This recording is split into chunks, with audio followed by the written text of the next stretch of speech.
اور حدیث میں آتا ہے، اللہ رب العزت فرما رہے، حدیث قدسی ہے کہ جو میرے طرف آئے گا ایک بالش، میں ایک ہاتھ اس کی طرف آتا ہوں، جو میرے طرف چل کر آتا ہے میں اس کی طرف دوڑ کر آتا ہوں۔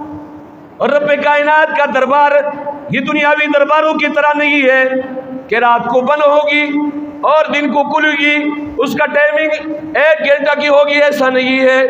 جب بھی آپ رب کائنات سے ملاقات کرنا چاہو تو نماز میں کھڑے ہو جاؤ، اللہ سے باتیں شروع کر دو، اللہ رب العزت آپ کی طرف متوجہ ہو جائیں گے، آپ اللہ رب العزت سے مانگیے، اللہ رب العزت آپ کو عطا کریں گے۔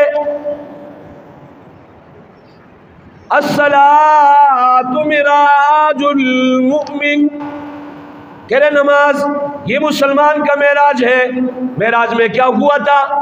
نبی پاک صلی اللہ علیہ وآلہ وسلم نے رب کائنات کے ساتھ ملاقات فرمائی تھی۔ تو آپ اگر اللہ سے ملاقات کرنا چاہو، رب کائنات سے ملاقات کا طریقہ یہ ہے کہ آپ 2 رکعت نفل کی نیت باندھ کے رب کائنات سے ملاقات کر لو۔ ایاک نعبد و ایاک نستعین،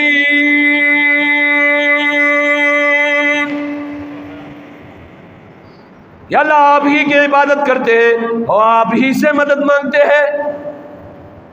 صحابہ کرام رضوان اللہ تعالی علیہم اجمعین کو جب بھی کوئی مشکل پیش آتا تو اللہ رب العزت سے ملاقات فرماتے نماز کے ذریعے سے۔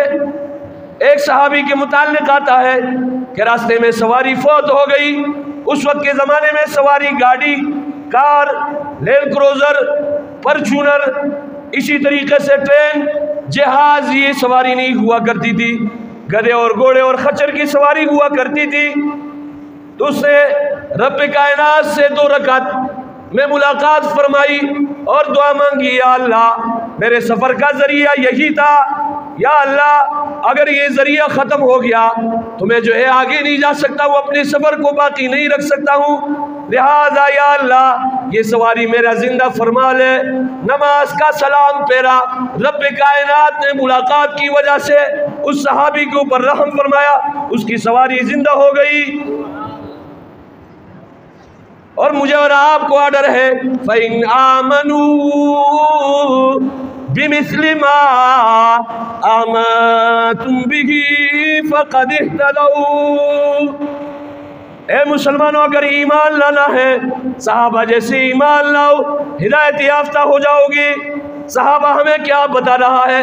جب بھی کوئی مشکل پیش آئے رب سے ملاقات کر لو نماز میں، اللہ رب العزت آپ کے ہر مشکل کو دور کر دیں گے۔